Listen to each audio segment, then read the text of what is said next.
This was a Husky red cherry tomato, I believe. Mixed the large, like oblong cherry tomatoes. They're real tasty. It makes tons of them.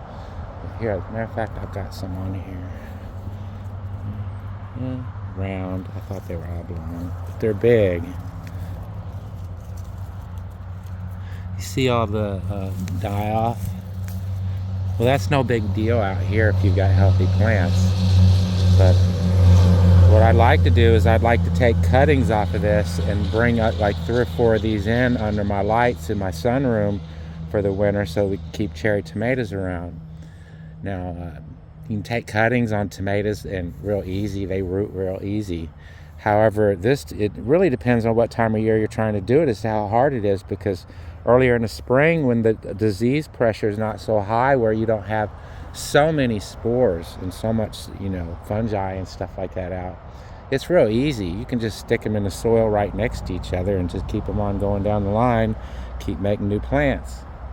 Now, this time of year, when you bring them in and you get them into a humid environment where you're trying to get them to root, well, those spores will just take off. They really like it around 68, 72 degrees. They like that better than anything. And so you'll have a real problem with them dying off before you can get them to root.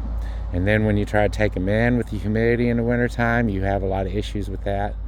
So I'm going to try to disinfect them now. This hasn't always worked for me, but I'll take like 1/3 hydrogen peroxide solution, just store-bought stuff. You don't have to get no highly concentrated stuff.